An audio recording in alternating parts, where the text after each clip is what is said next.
It's the Harris Football Podcast with your host, Christopher Harris. Welcome!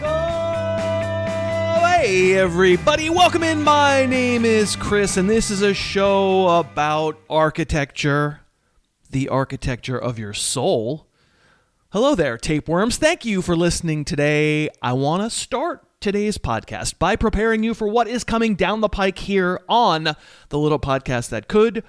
I think by the 12th week of the regular season, you are now probably ready for the fact that tomorrow's show, Wednesday, November 19th, is going to be a Yacht Club episode. That's probably not a shock. Then I'll be back on Thursday and Friday of this week, per usual, on the free side. But next week is U.S. Thanksgiving. And so the schedule will be different. Monday and Tuesday, we will do film review and waivers. But then Wednesday will be the Yacht Club. There will be no Thursday or Friday episode. And then after that, the taper of this show begins. The first few weeks in December, we'll be doing Monday, Tuesday, Friday on the free side with the usual Wednesday episode. So 4 a week for a few weeks, then 3 a week for a couple after that. And then we'll get to the off season and so on. Just wanted you to be prepared that next week you won't get Thursday or Friday. Also, if you are in the Yacht Club, I think we'll actually be mentioning this on tomorrow's show with Paywall Andy, just to mention it here as well. We are now committing to doing a show per week, at least up to and including May, so all the way through like January through May, probably beyond that too. Mostly, of course, they will be about football, but we're also going to bring back, kind of in spirit, the Juggernaut. I think the plan is 1 episode of the 4 per month in the off season will be some other topic, and probably bringing on a different guest and talking to them, maybe like definitely about non-football stuff like a movie or a TV show or book or music, kind of like the ancient days, if you remember the Juggernaut when I used to do that. All that is in the planning stages. I have no specifics for you, but I think it'll be pretty fun, and Andy and I would therefore love it if you'd stay subscribed. If you can't, and I see that some folks have been unsubscribing, I completely understand. I mean, money is not easy to come by these days, but if you do stay subscribed, it'll keep us making shows, and if you've never subscribed, but that sounds interesting to you, of course, harrisfootball.com. All right. We are going to get this morning going by discussing a very stupid football game from Monday night. The score doesn't look close, and believe me, it was less close than that. The Cowboys crush the Raiders, and I think lend very silly credence to the idea that they should be taken seriously. Maybe, I don't know. Maybe, Dallas might have a whole ton of consecutive wins in them, and I will wind up looking stupid for saying this, but I am not buying the Dallas Cowboys. I guess you don't really care about that right now. You went back to the healthy production from all of your Cowboy weapons that you needed in this game. Certainly some ancillary drama thrown in there for free. CeeDee Lamb and George Pickens were benched for the first series. We don't have specifics about why, but I think we can probably imagine that just based on how we've seen them maybe dog it on occasion in the past and maybe interactions on the sidelines and also the fact that Bernie Pickens was nowhere to be seen in this game. It was George all the way, acting like a fool, complaining vociferously and gesturing at a coach, literally using the goalpost as a prop one day after Jameson Williams was quite publicly penalized for doing exactly that. Yeah, the Cowboys were quiet on offense for the first few series. They were losing 3-0. Dak Prescott had gotten sacked from behind by Max Crosby. Dak and Max together at last, buddy comedy, and Prescott fumbled deep in his own red zone, but it just turned out to be a matter of time. Pickens was the one who got the offense going with 3 straight targets, including a look in the end zone that was incomplete, whereupon Lamb was left completely by himself for his touchdown.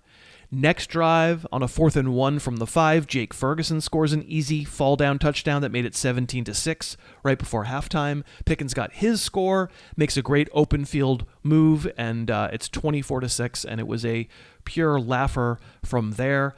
Prescott, it's a relief, paid off after back-to-back rough outings against the Broncos and Cardinals. I mean, everybody paid off. Javonte Williams didn't score, but continued to look good. Now, presumably, with the way the Eagles' defense has played the past couple of weeks, the next game will be more of a challenge than this one for your Cowboy offense players. Way back in week 1 in Philadelphia, You'll remember that was a pretty close game. That was the league opener, the Thursday night game. You might recall Jalen Carter spat on Prescott and got ejected before the game started. And that was the game where the offenses were kind of humming along and scoring points. And then there was an hour delay for a thunderstorm, and nobody scored again the entire rest of the game. One assumes Jalen Carter will keep his expectoration to himself and probably present a pretty tough test. But yeah, I mean, these Dallas guys have gotten you this far. I don't think we're benching too many of them. The Raiders have not gotten you very far. Who was the idiot who came on the show and said Geno Smith would make a terrific one-week streamer? Certainly not Brandon Funston, who heard me say that on the show a week ago today and very politely said he thought I was crazy. I'm paraphrasing, but it's kind of what he thought. If you followed that advice, I guess, it didn't kill you to Justin Herbert week 11 levels, because Geno had basically an entire second half of basura to rack up some numbers. But boy, oh boy, that guy stinks and did not take advantage, really. Like, if you actually watch the game, he does 240 and a touchdown. It's not a disaster, but not good. So bad call by me. Chip Kelly continues to stink as well. The Raiders came out throwing and never stopped. Ashton Jeanty gets 2 carries the entire first half. Raheem Mostert gets 1. Meanwhile, Geno does 29 dropbacks. So 3 first half rush attempts was the fewest for any Raiders team in the last 17 years. And it very much did not work. Shall we go back 3 months to when Chip Kelly, being the offensive coordinator in Vegas, was the cudgel that people were using to draft Ashton Jeanty in the first round? Holy moly. What a train wreck. And of course, famously they scored 6 points after all this throwing, and 3 of them happened because Prescott sack fumbled inside his own 5. I will grant you that Jeanty himself did not cover himself in glory. You want them to involve him in the passing game? I get why you would want that. And so they did. They tried. Early second quarter, Jeanty had back-to-back drops on screen passes. So I guess what are they supposed to do? Jeanty was bad in pass protection. In the second half, he gets tackled in his own end zone for a safety. He's not getting blocking, but he's not doing much himself either. It was bad. The Raiders did keep getting into Dallas territory in the first half, but then stalling out. And Smith blew an early end zone throw to Trey Tucker. He did throw a bunch of targets to Brock Bowers, so that was something. But, there were definitely moments watching this game where I was saying to myself, man, don't they have anybody else they could try at quarterback? And then I remembered the anybody else is Kenny Pickett. The allure of the Raiders last night, of course, was less about themselves and more about facing the Dallas defense. But I will admit, the Dallas defense played better. Very difficult to know where that unit's goodness begins and the Raider horror performance on offense ends. But all we can do is take in what we saw on the field, and it was a tighter pass defense. I guess Chip Kelly decides to come out throwing like that because he just saw Jacoby Brissett and Marvin Harrison dog walk the Dallas D up and down the field. And to Dallas's credit, that did not happen last night. In Week 12, the Raiders get a verifiably terrifying defense to play, the Cleveland Browns. And Bowers is in your lineup. I guess you have no choice but to use Jeanty, but nobody else, that's for sure. Today's kickoff. Okay, on today's show, let's finish off our look back at Week 11 by watching the remainder of the Sunday games. Still 5 more games to get to. I watched them on Monday. I'll tell you what I thought I saw, which I hope you will find entertaining. We've got Bears-Vikings, Packers-Giants, 49ers-Cardinals, Panthers-Falcons, and Ravens-Browns. And then it will be time to do some waivers. Jake Ciely from The Athletic will be my guest, and Jake and I will count down our most essential waiver ads of Week 12. I think you'll have fun, and I thank you again so much for listening today. We are sponsored by Skims. They've been such a great addition to the show this year because without that happening, I never would have found my new favorite underwear to work out in. I knew Skims, but as a ladies' brand of underwear, I didn't know they made them for men. That's kind of a recent development. And when they signed on to sponsor, I got a couple of pairs. Now I have way more than a couple of pairs because these underwear are great. That is what I'm wearing in the gym. They are crazy comfortable. They fit great. They move the way I move. Incredibly soft fabric. I am partial to the stretch 5-inch boxer brief. And believe me, they're also not just for the gym. They're great in all circumstances. I would 100% recommend Skims as my absolute favorite underwear. I think you can do better with your underwear. Shop Skims Men at skims.com and let them know we sent you. After you place an order, you can select podcast in the survey, pick out our show. And if you're looking for the perfect gift idea, the Skims Holiday Shop is also now open. It's all at skims.com. What does the film say? All right, getting back to the Sunday games, let's talk about the Bears getting a little revenge for Week 1, winning on a last-second field goal against the Vikings. I think mostly the referendum. Caleb Williams played pretty well in this game, although obviously he did not contribute a very good fantasy day. But everything's relative. We'll get to the other quarterback in a minute. The Bears go 3 and out on their first 2 drives, but Caleb Williams avoids the big mistake. He did miss 2 open receivers deep on those 2 early drives, but he also did mix in a baller throw to Rome Odunze on a deep dig. There was a good timing route to Luther Burden, where Burden snatched it and ran.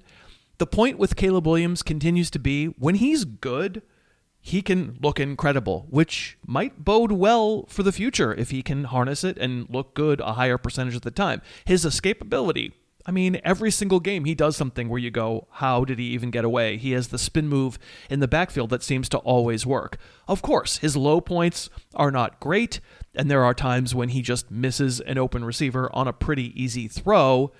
And as we've said most of the season, in the red zone, where everything gets compressed, the Bears coaches surely do prefer the run.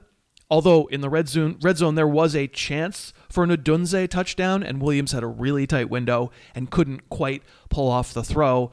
Overall, you'd say a controlled, mistake-free game from Caleb Williams, or at least big mistake. He made little ones. And certainly if you compare the quarterbacks, Williams just is the reason Chicago could be in position to win this game. If you had swapped those quarterbacks, the Bears would not have won the game.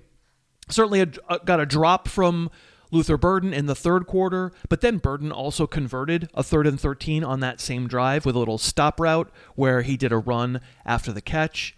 DJ Moore tried to drop one in the third quarter, but caught it with his knees and then did drop one soon thereafter. He's not looking all that usable in a fantasy league to me right now. It was 16-3 for a lot of the second half, but then the Vikings finally got their act together enough to get in the end zone, so it's 16-10, and you could feel the necktie tightening a little bit. Ben Johnson's reaction to that feeling was on the next 7 offensive plays, 6 DeAndre Swift runs. Swift had earlier in the game lost a goal line carry to Kyle Monangai, but I don't think you would say that was some like, wow, Monangai owns the goal line. In the red zone in the first half, they had gone 4 straight runs. Swift got the first 2, Monangai got the next 2. And as I said, much later when the Vikings had closed it to 6 points, on 6 of the next 7 plays, it was a DeAndre Swift carry. And he hadn't done all that much to that point, but that was a great series for him and got them into field goal range. The Bears would miss the field goal. The Vikings would somehow take the lead, and then Devin Duvernay's kickoff return wins it by setting up Chicago for that game-winning field goal. The last thing I'll say about the Bears is I know a lot of people out there looking for Colston Loveland. I think he just hasn't shown that much. He looks like he might be a good prospect, but Cole Kmet was more involved in this game. Loveland did have a conversion on a 3rd and 13 late, but the Bears are in 2 tight end all the time, and Kmet felt like mostly he got the check down work. The Vikings, they almost pulled the same act they did in Week 1 against the Bears, look hapless offensively for 3 quarters. The defense somehow keeps them alive and then perform a wacky comeback. I mean, what am I saying? They did it. They were up 17-16 with 50 seconds left in the game, but then they gave up that kick return. To be honest, the better team did win this game, and that's because, man, the quarterback, J.J. McCarthy, catches hell for referring to himself in the third person, and if he's going to play it like that, 9 is going to hear about it because it was truly a disaster performance like you read about. I will recount some of the throws. He had Jordan Addison on the first drive, undercooked it and missed him, and then also sailed a throw to Justin Jefferson to end that drive.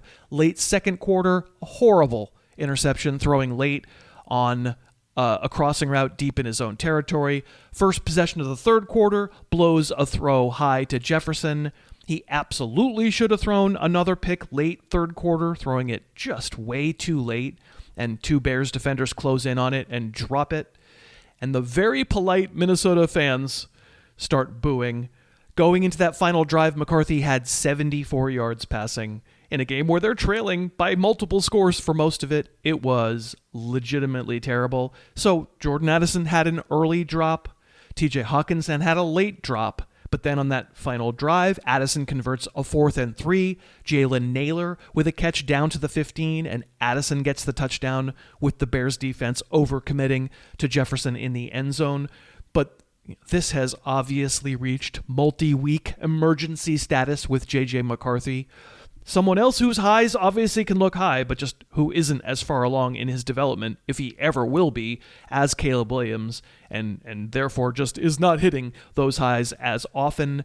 I know that Addison gets the touchdown here, and it's not really his fault, but just surroundings-wise, he's a flag player. I don't like to do it, but he's got to go lower in the ranks just because of McCarthy looking overwhelmed. Even Jefferson is going to be a little lower in the ranks, but I just don't want secondary pieces of this Minnesota offense. The Vikings backfield, the snap count goes 36 Aaron Jones, 9 Jordan Mason, which makes it all the more galling that early fourth quarter when Minnesota got good field position on a punt return down to the Bears 25, it's Mason for 2 straight runs, and he bangs through the second one to score a touchdown.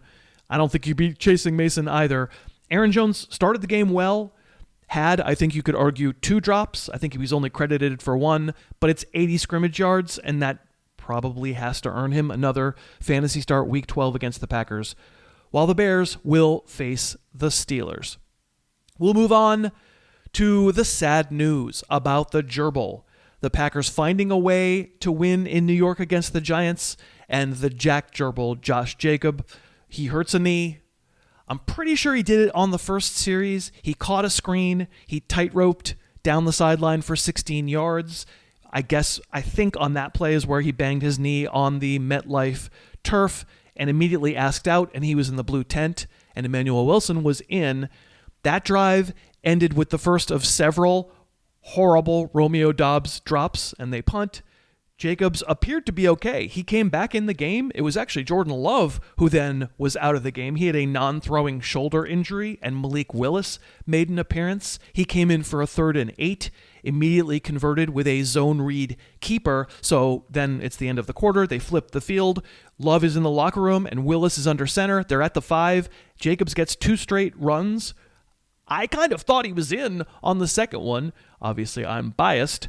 3rd down, they go play action, and Christian Watson is the 3rd read on the play. And it's not a very good throw by Malik Willis, but somehow Watson hangs on. And that would be the end of the day for Jacobs. Love would come back in, but Jacobs would not. We're told it's not a season-ending injury, but, he banged his knee on the turf, and it's bad, and I guess we'll just find out. Maybe it's multiple weeks, maybe it's 1 week, maybe it's nothing. I definitely hope that you handcuffed Emanuel Wilson because he's about to become a waiver wire celebrity. He's going to be on the list later in the show. He doesn't offer the same pop that Jacobs does, making guys miss in close, but he's a physical runner. He scored a short touchdown later in the game. He's going to play as a fantasy option in an offense that does like to run. I don't think there's a league where I have Jacobs where I don't already have Emanuel Wilson. I certainly hope that's true for you too. I've only been talking about it for frickin' 3 months. Maybe not. Some leagues you didn't have that option, obviously. A wild game for Jordan Love. A windy day at the Meadowlands. Don't tell Jordan Love 7 attempts over 15 air yards, and that doesn't include, to start the third quarter, a deep shot to Matthew Golden, who gets interfered with in the end zone. Wilson gets another try at a bunny touchdown, but he is stuffed, so on the second down, they go play action, and they throw to a wide open, not Luke Musgrave. In fact, a wide open Josh Wiley. I think we can now officially give up on the dream of Musgrave being a Tunyon replacing Tucker Kraft. That does not appear likely right now. Musgrave simply isn't going to stay out there very much as a blocker and just isn't emphasized enough as a receiver. So I think he's a drop. I would say, anyway, you could see the frustration once again building for Love, throwing into the wind late third quarter. You had a WTF deep ball to Christian Watson that, I mean, it won't be categorized as a drop, but it was a perfect throw, and now you'd love Christian Watson to catch that. But that was, I felt like Jordan Love just being mad and being like, WTF, it was a great throw, but probably not the smartest thing to do. Suddenly, somehow in the fourth quarter, Green Bay's losing by 1 point, and Love just starts throwing more bombs. A deep one to Golden that's nowhere close, and then another one that, I do not want him throwing that ball, but Savion Williams somehow comes up with it to get them in the red zone. And then the play of the day, Christian Watson to the corner, his second touchdown. It's a pure double team, 2 defenders right on him, but Love is just in anger mode, and he makes a perfect throw. And Watson, whose hands can be a little wooden mallard-like, he makes a brilliant catch, and that wins the game. And Green Bay can exhale. As for this guy, cause the safety's gonna wait for me to take the bait, and the wacky waving tube arms will inflate, and they'll pick it off. Listen, 2 things can be true at once. On the one hand, you couldn't watch this game and not feel like Jameis Winston injected approximately 1,000 times more life than Russell Wilson would have in a game where Jackson Dart was out with a concussion. But on the other hand, Winston was supremely lucky not to have, I'll say 4 interceptions because I'm kind and fair. Even though I can point to 5 throws that were in Packer defender hands, but 2 of those throws occurred on the same drive, so they couldn't have both happened, if you know what I mean. First possession, Packers drop a pick. Second possession, Packers drop a pick. Early fourth quarter, twice, same drive, 2 dropped interceptions, and then the game-ending interception with 30 seconds left. Wouldn't you know it, that interception was the least of Jameis Winston's responsibility because Jalen Hyatt stopped his route going to the corner.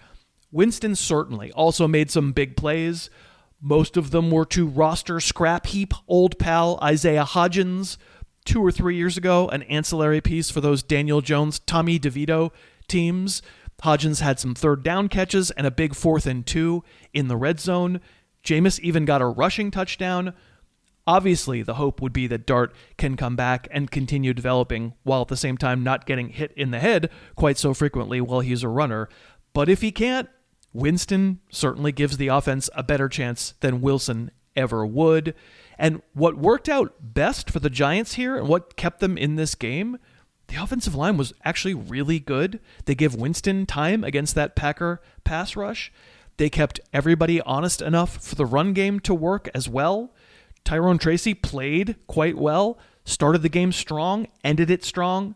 The snap count is about even between Tracy and Devin Singletary.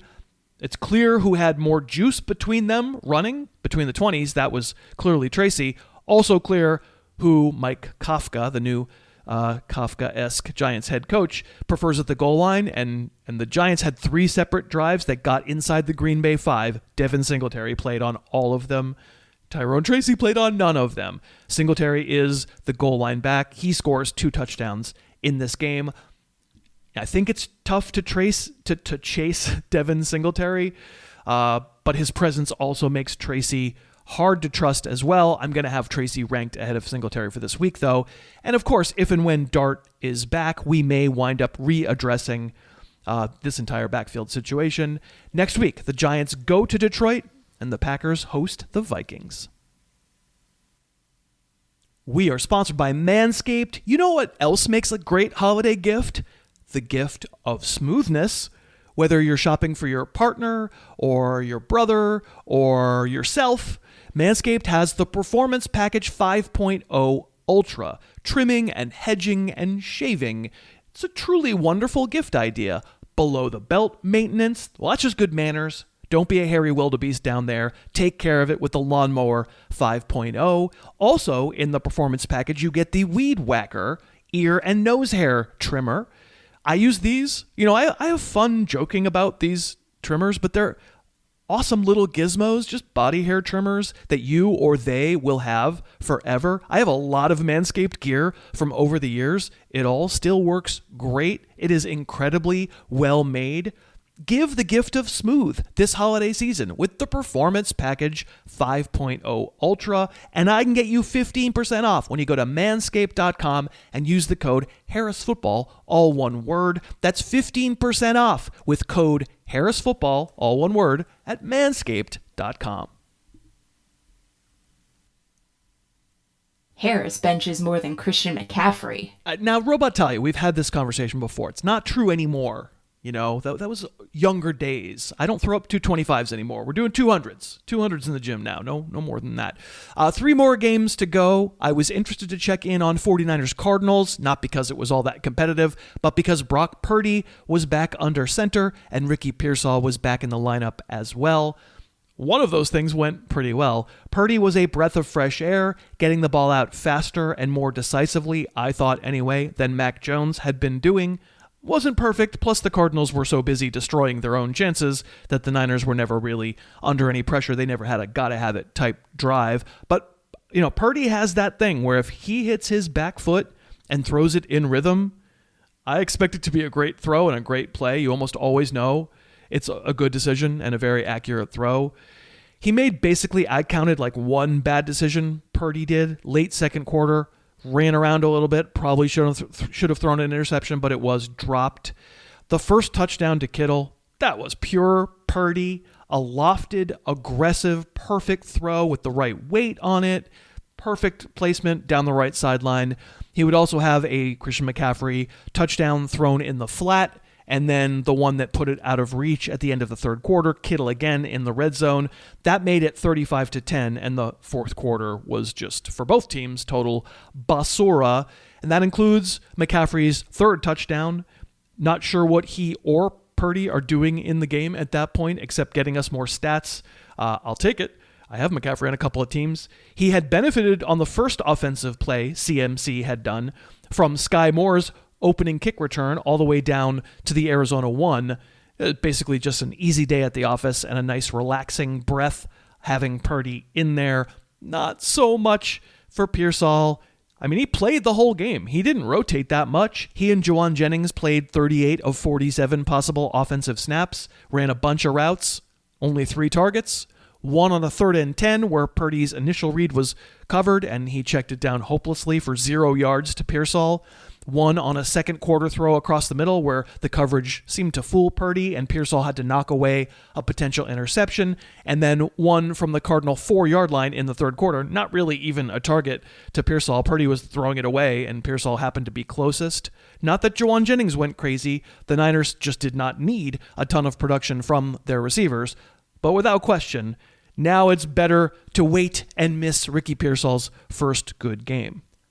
The Cardinals, I mean, I can't wait to hear how great Jacoby Brissett was. 452 yards. He's a monster. This is surely Kyler Murray's fault. In fact, at the end of the third quarter, at 35-10, Brissett was at no touchdowns and 2 picks, and then spent the fourth quarter compiling a couple extra 100 yards and 2 touchdowns. He was not good, in fact, mostly because he's Jacoby Brissett. I don't care about any of that idiot. If Brissett's going to have back-to-back weeks where he plays his team out of a game but then spends the rest of the time compiling big numbers, that's awesome for me for fantasy. Yes, indeed, guy I just made up in my head. And that's why, famously, Sam Howell is still a starting quarterback in the league.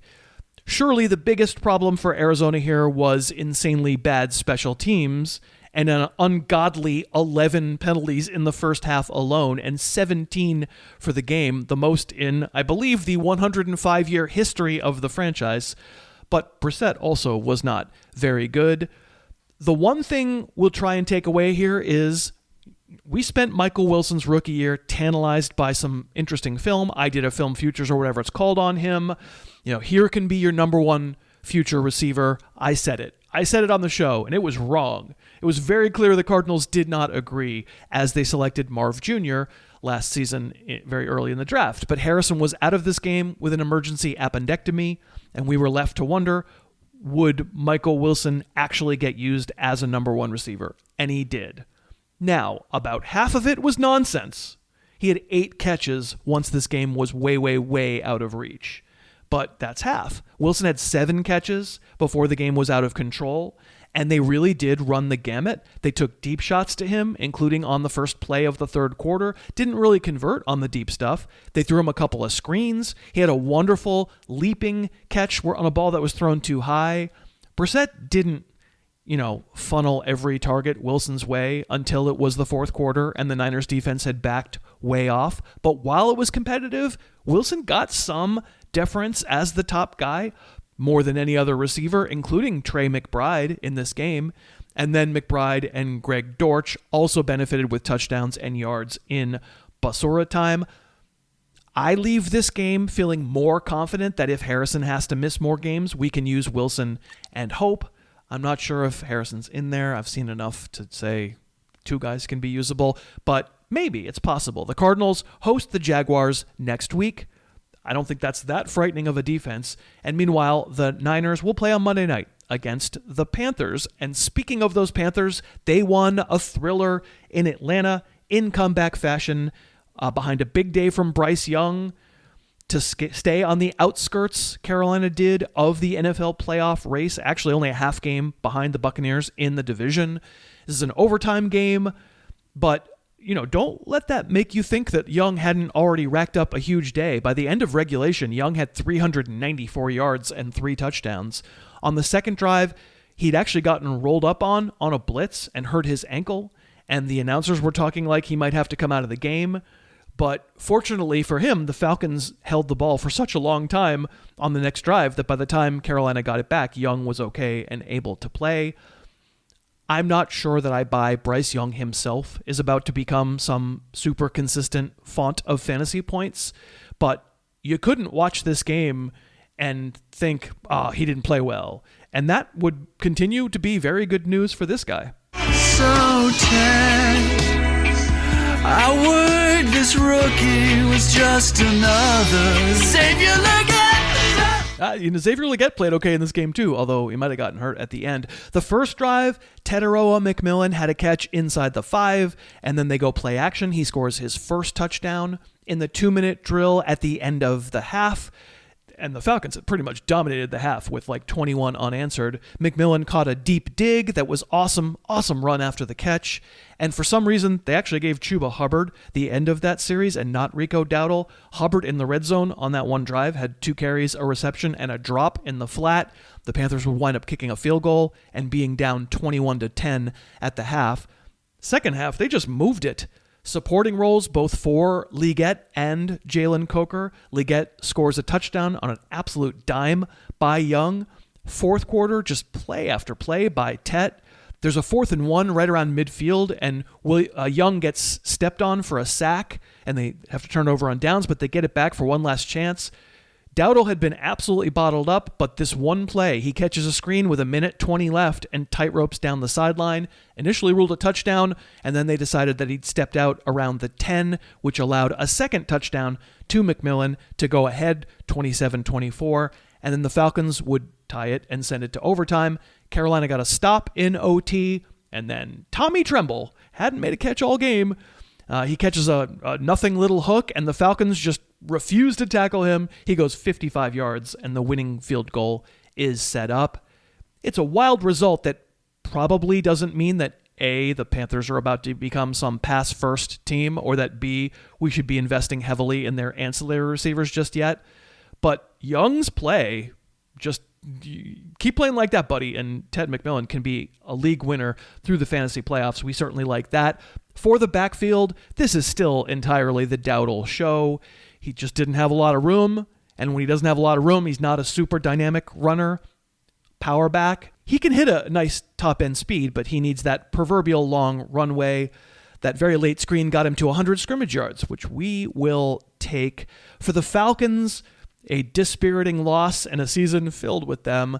In this one, early on, it was Bijan Robinson and Drake London over and over, taking turns. Robinson was unstoppable early, and then London has a big catch, uncovered against a zone defense. Bijan carries it to the 5, and then see that. Nothing to worry about, kids. They don't take Robinson out from the 5. Robinson breaks 2 tackles and scores his first touchdown. Not Tyler Algier, not yet. Everybody exhale. A little while later, Robinson catches a screen and bashes it down to the 2, and they let him pay it off again. 2 straight carries from inside the 2, and he scores on the second one to make it 14-7. And then another drive. London gets held, but makes the catch anyway inside the 5. This time they do put in Algier, and he scores, and it's 21-7, and it felt like it would be a laugher. Call the hospital, but not for me. The Falcons wouldn't get in the end zone again for the entire rest of the game, and in the second half, Carolina just had the ball constantly. Robinson would wind up doing 6 carries for 7 yards in the second half. Algier would do 2 carries for 9 yards. To begin the fourth quarter, they lost Michael Penix. He was out with a knee injury. We have since been told that it's serious. He's already on IR. He's almost certainly done for the season. It came on a blitz late third quarter.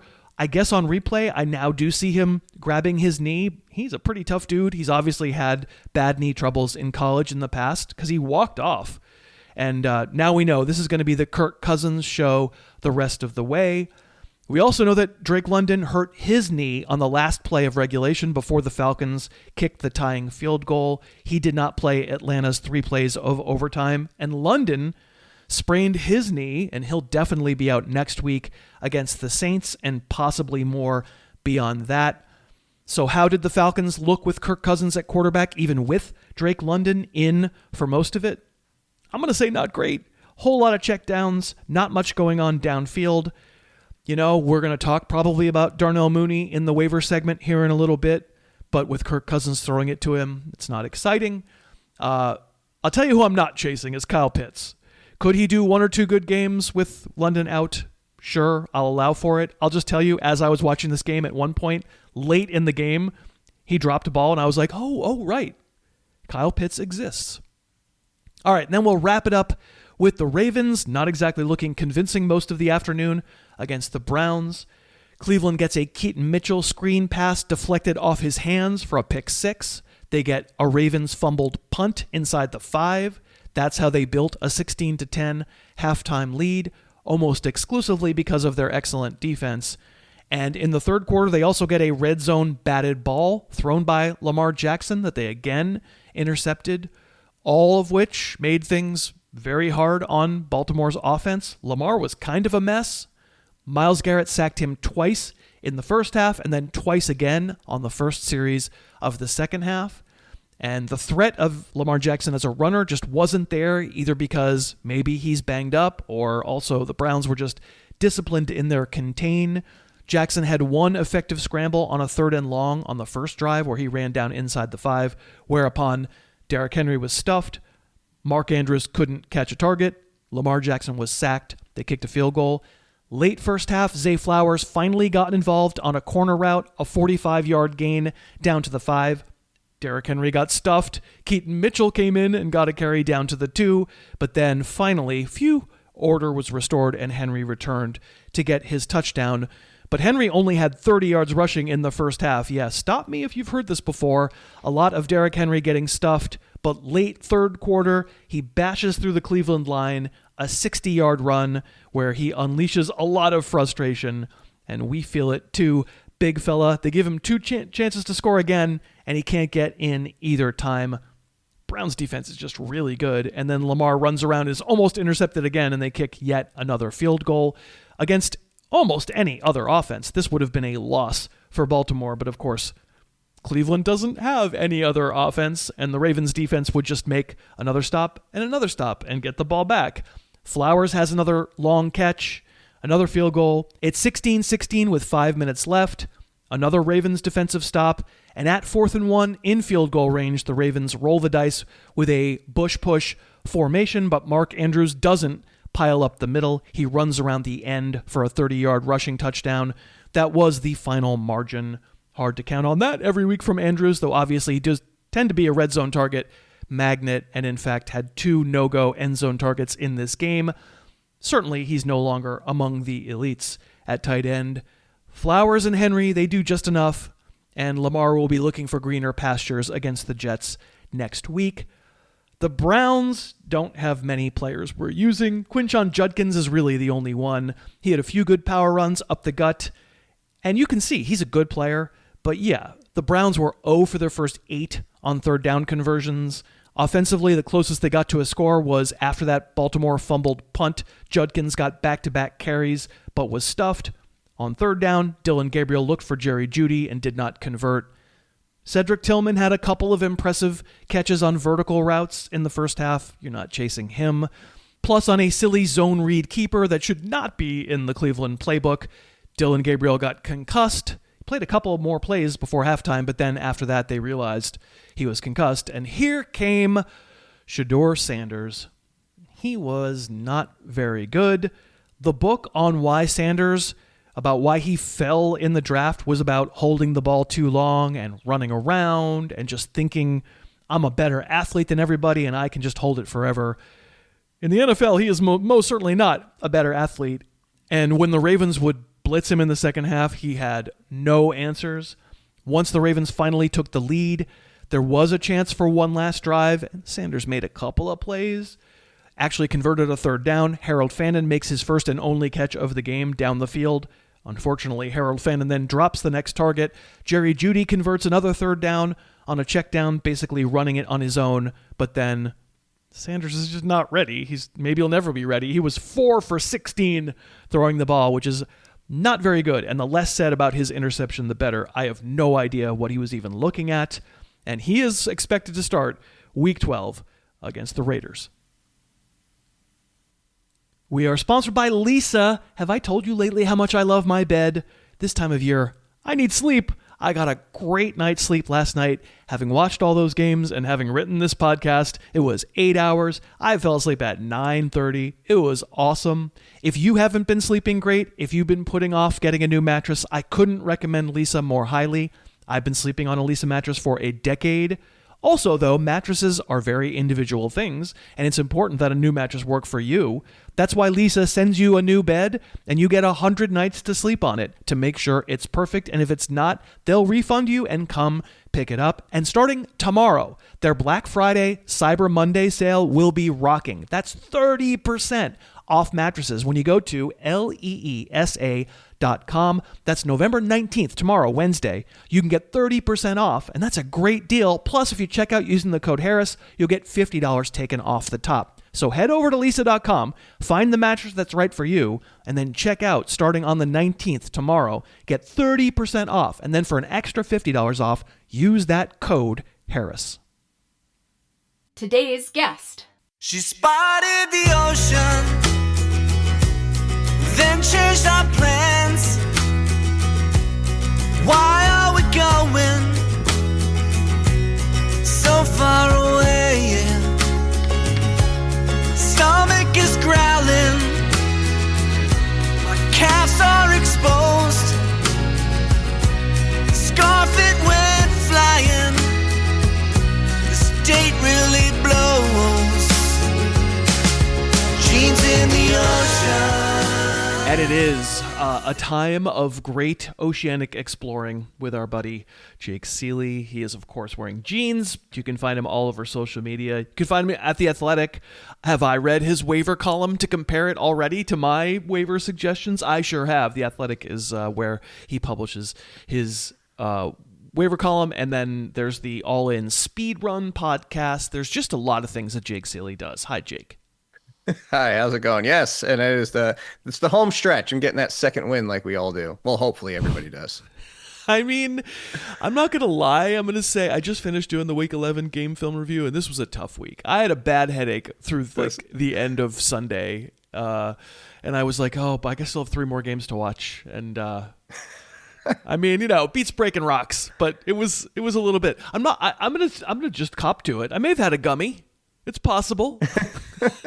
Just to suffer through this week. I will admit, the funny thing is Pat Mail last week was like, yeah, it's not about time. I need a break. And I said it to Nicole. I was like, usually this is about the time where I'm like, yeah, I need that second win.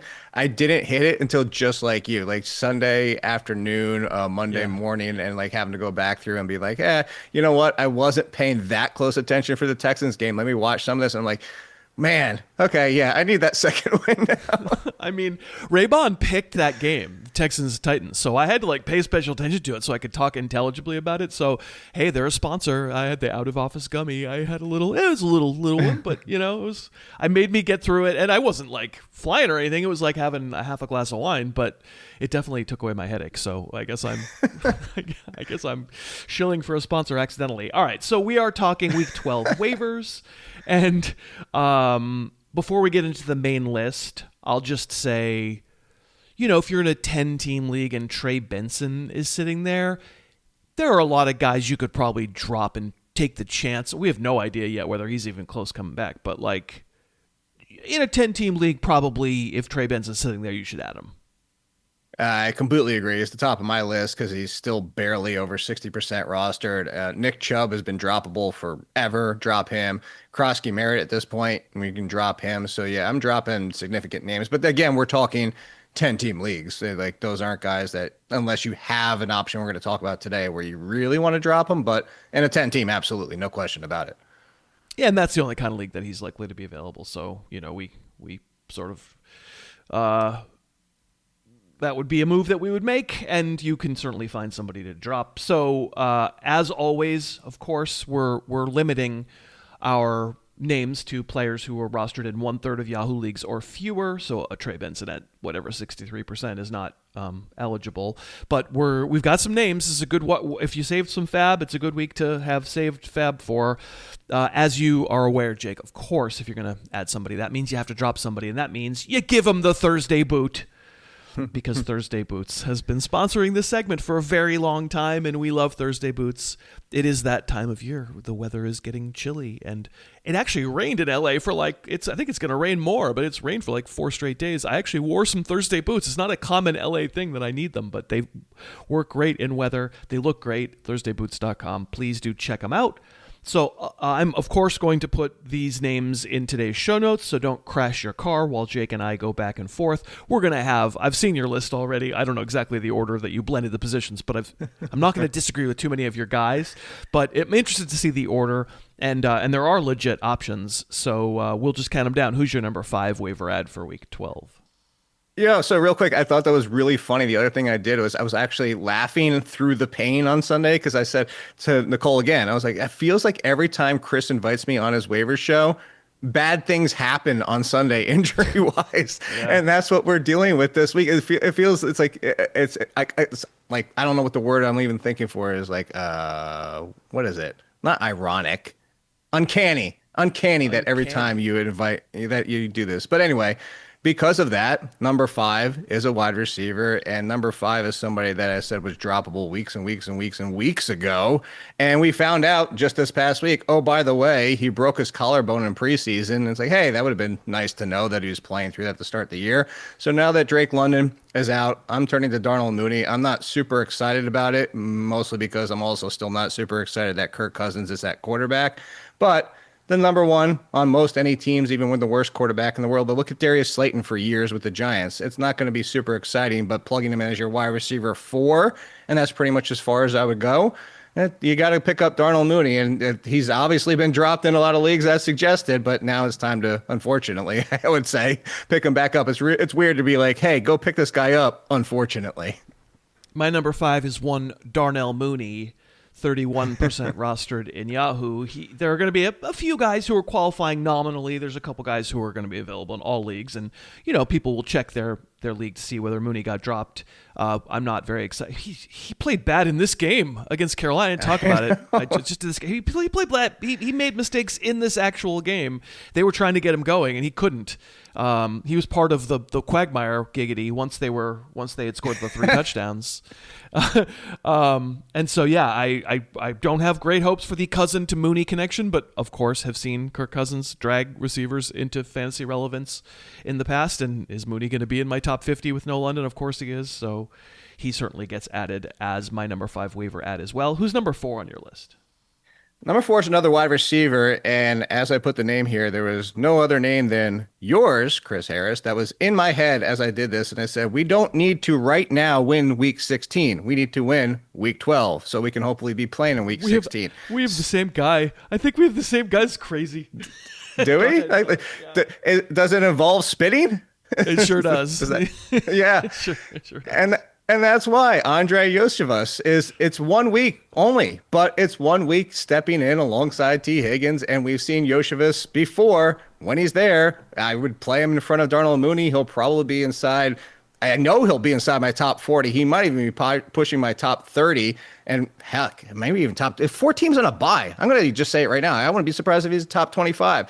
Iosivas with no Jamar Chase, that's as simple as it gets. Do we really need more of an explanation? And I will say this in the waiver column, which I'm sure you saw, is watching the Patriots this year, with or without Christian Gonzalez, they really haven't been shutting down wide receivers. So I'm not even that concerned for people who are like, oh my gosh, they're facing the Patriots. I'm not that concerned. I'm concerned for Flacco reasons. I said this on the film review of that game on yesterday's show, that the Steelers came out, this is obviously Steelers man team, have always been a man team, came out and played zone against Joe Flacco, and Joe Flacco was like, as though he'd never seen zone defense. Just like, oh, I don't know what I'm doing. That's my Flacco, like, oh, my monster voice. And so like there is a functionality question in the offense. Flacco was just terrible. But yes, I actually have another receiver ahead of him. Maybe that's going to wind up being wrong. But if I over Mooney, yes, I would take Iosivas. He's always been a pretty good player. He's obviously much more of a possession receiver. When Burrow is in there, he's had usable weeks. It's just always been tough to know which ones they're going to be. I'm sorry, T. Higgins is not, an alpha, like a gamer type alpha. And so right. Sure, Iosivas could play kind of a volume type role. Do I feel good ever having to use a waiver wire person in a lineup in week 12? No, but he's definitely viable, and it's crazy. I mean, I did do my list before I looked at your list, but your list has, you're separating out the positions. I'm making you blend here. So the fact that I nailed 5 and 4 exactly as you. Let's see how we do at number 3. I have another receiver at number 3. So this is where we diverge, and I'm kind of curious where you. Hey, how about this? My number 3 is a running back, but maybe they have the same last name? Question mark? No. The number 3 is a very stupid name. Yeah.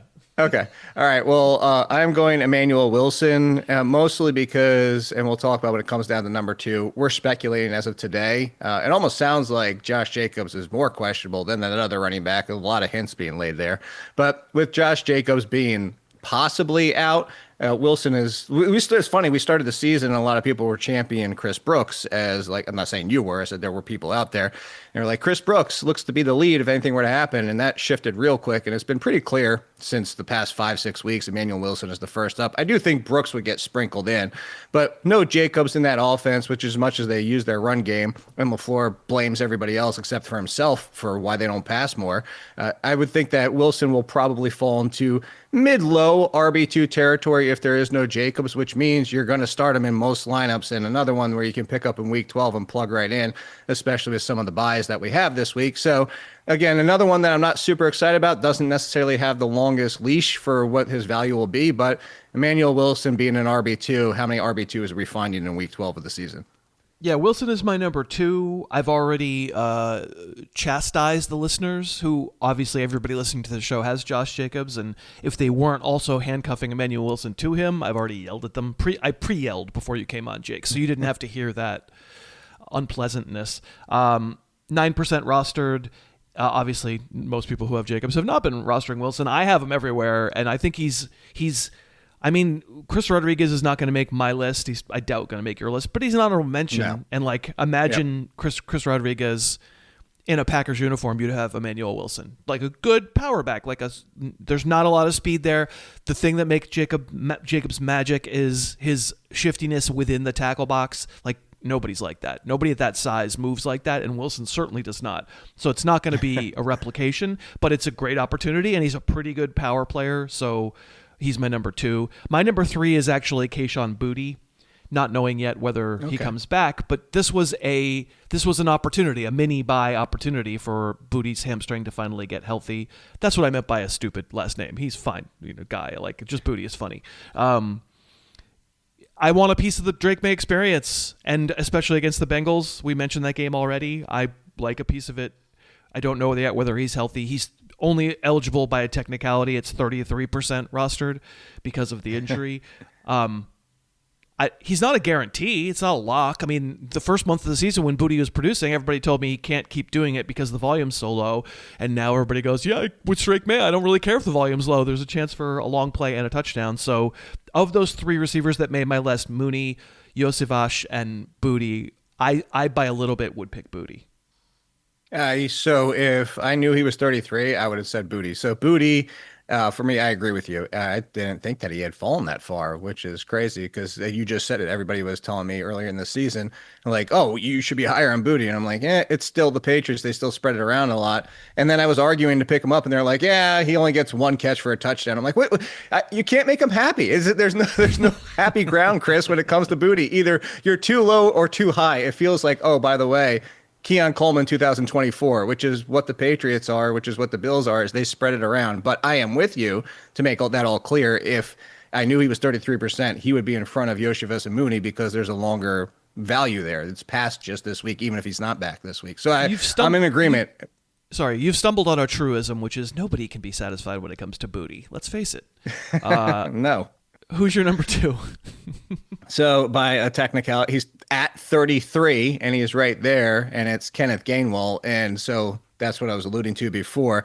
Even if Jaylen Warren is back out there, Warren said he could have played through the game, but then we were like, oh, but he's limping. So like, which is it? But the point being with Gainwell, the reason I have him just in front of Wilson is because it feels like Josh Jacobs' worst case scenario might be 2 weeks. I'm just speculating. I have no idea, everybody out there. This is Tuesday. We're talking about this.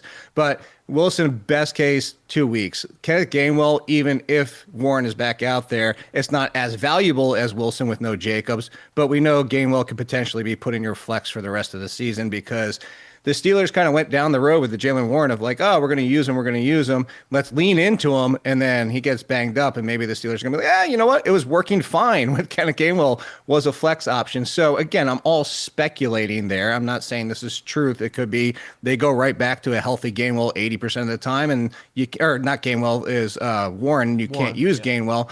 But I think for the speculation of it, I would have Gainwell one spot in front of Wilson just because I think there's more potential long-term value. This week specifically, as you always say, Chris, if you're just looking to win this week, it is clearly Wilson over Gainwell.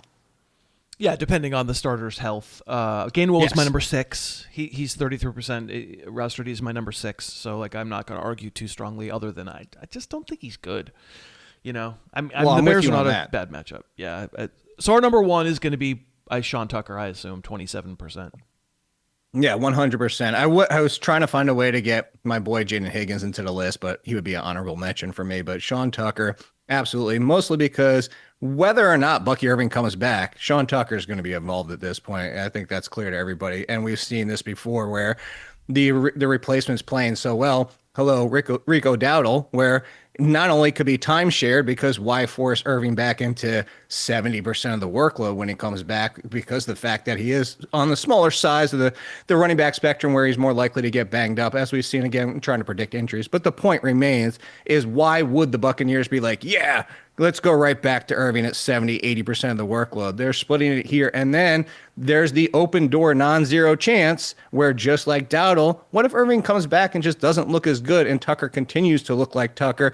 And now we're sitting here being like, man, we should have grabbed Dowdle. We should have grabbed Tucker. We should have had them because now they are the lead. So there's that chance. I don't believe it'll happen, but just because it's a chance, you have to grab Tucker.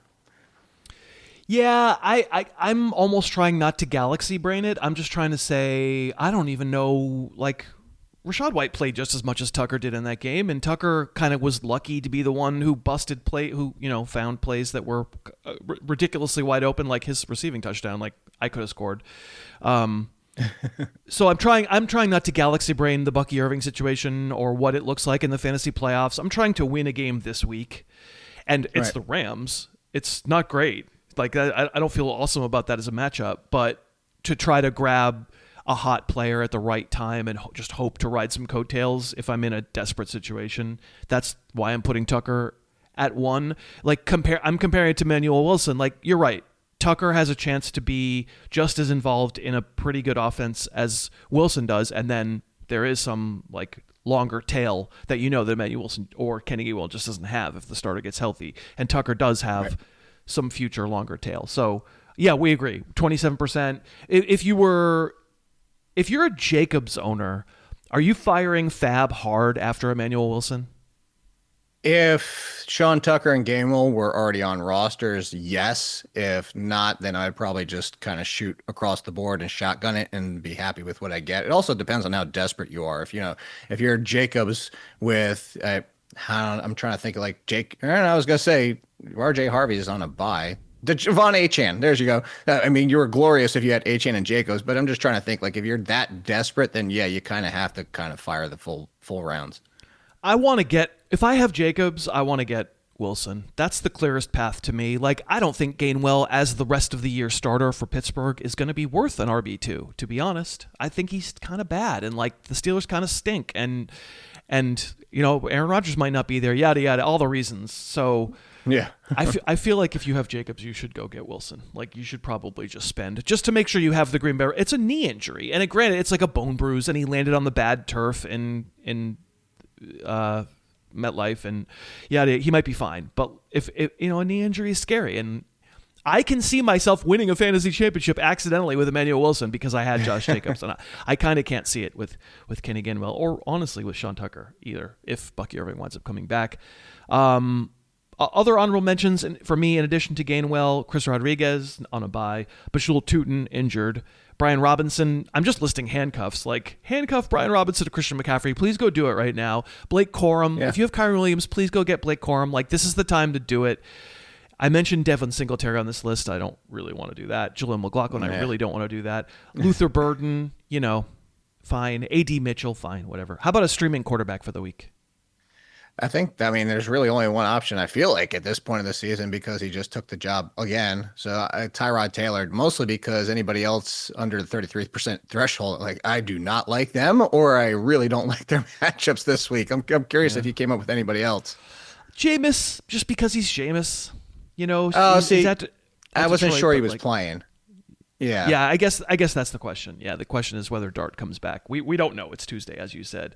Bryce Young, coming off of 9 million yards passing. I don't know. It's at San Francisco, but the 49ers defense isn't great. It's gotten better, but it's not great. So I could see that too. How about a streaming defense? Probably more apt, and people are definitely streaming defenses. Yeah, I had been leaning the 49ers of recent, given some of their matchups, but to your point, like, just hasn't been that great. So just by their ability to get turnovers, I would go with Jacksonville in Arizona this week. I know Brissett just came off 5 billion attempts and completing 47 of them, but I just think that's actually point to being the Jaguars defense. Like, the more attempts, the more opportunities they have in interceptions. So I'm just going to take that opportunity against Arizona, which just limping through the rest of the season.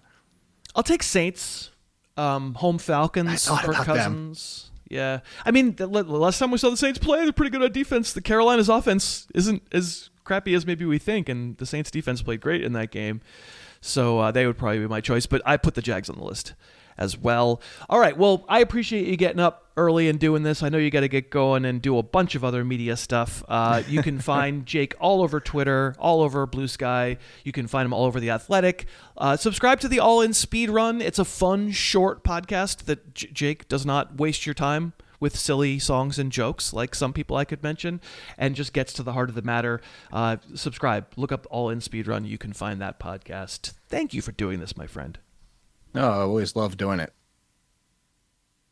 And thank you so much for listening. Let me thank the 3 sponsors that made this show possible. If I was at all convincing about these 3 sponsors and you have the means and a need for a gift or for yourself, it's wonderful if you use the codes or URLs. Skims for men underwear? ? Indeed. 3 or 4 months ago, I didn't know that such a thing existed, and now that's all I wear when I go to the gym. Also, Manscaped to protect what's inside the Skims, I suppose, and I'll also trim hair elsewhere on your body. And of course, Lisa for a wonderful mattress. Today's show notes contain the details for those 3 sponsors. All of the current sponsors are listed at harrisfootball.com. So that will do it for this Tuesday episode. As I mentioned, the Wednesday episode will be part of the Yacht Club Behind the Paywall with Andy Behrens. So if you're in the club, you can expect a fun topic. We'll talk Week 12 ranks and some other stuff as well. Then we'll all meet back here on Thursday for a couple of great guests. Dave Kluge from Football Guys will be here, and of course, our buddy Jake Trowbridge as well. Until then, thanks again so much for listening. Your hat is awesome. You're awesome for wearing it. I will talk to you next time. The Harris Football Podcast's opening theme is Under the Gun by Apex Manor. The closing theme is Say Yes by The Wellspring. Subscribe to the podcast on iTunes and never miss an episode.